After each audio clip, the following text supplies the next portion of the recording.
အခုလိုချစ်စရာကောင်းတဲ့ robot လေးတွေကဘယ်ကလာတာလဲ Disney ကာတွန်းတွေကထွက်လာသလိုချစ်စရာကောင်းတဲ့လှူရှာမှုတွေပြုလုပ်နိုင်တဲ့စက်ရုပ်လေးတွေကို Blue လို့ခေါ်ပါတယ် Star Wars ရုပ်ရှင်တွေက BTK Strike စက်ရုပ်လေးကိုအခြေခံပြီးတော့ထုံထားရပဲဖြစ်ပါတယ်ဆိုတော့ဒီစက်ရုပ်လေးကဘာများထူးခြားလို့လဲ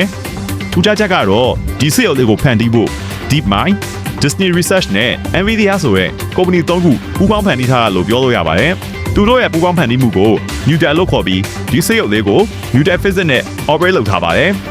အရင်ကလူတိုင်းတွေ့ဘူးနေကြစက်ရုပ်တွေနဲ့မတူတာကဒီ Blue Robot လေးတွေကအပြင်ကကဘာမှာလက်လျှောက်စတင်တာမဟုတ်ပဲ Game တို့ Virtual Environment ထဲမှာအရင်လက်လျှောက်တင်ခဲ့ရပါတယ်သူရဲ့လက်လျှောက်ပုံတွေချစ်စရာကောင်းတဲ့ animation တွေအကုန်လုံးကို Game Developer တွေကပဲ animate လုပ်ခဲ့ရတာပါ Game နဲ့အပြင်လောကနဲ့မတူတာက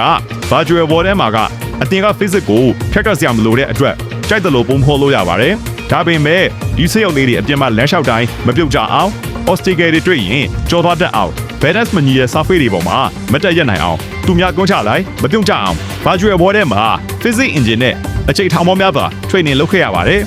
အချိန်ထောင်ပေါင်းများစွာဆိုလို့စက်ရုပ်လေးကိုအချိန်ချင်း run တာမဟုတ်ပဲအခုလို Blue Robot တွေအများကြီးကိုချက်ချိုင်ထဲမှာချက်ကလေးတွေလွတ်ထားသလို Virtual World ထဲလမ်းလျှောက်ခိုင်းခဲ့တာပါ DeepMind လို့ AI နဲ့ NVIDIA ရဲ့ကွန်ပျူတာနှလုံးတောင်ပါတဲ့ဒီစက်ရုပ်လေးဟာလူစကားကိုနားလေတဲ့ language model ပါဝင်ပြီးပတ်ဝန်းကျင်ကိုပါနားလေအောင်စံစာအများကြီးကိုလည်းတက်ဆင်ပေးထားပါတယ်အခုမြင်တွေ့နေရတဲ့ robot လေးရဲ့ animation တွေအကုန်လုံးက game တွေက character တွေလိုမျိုး real time simulation နဲ့ run နေရဖြစ်ပါတယ်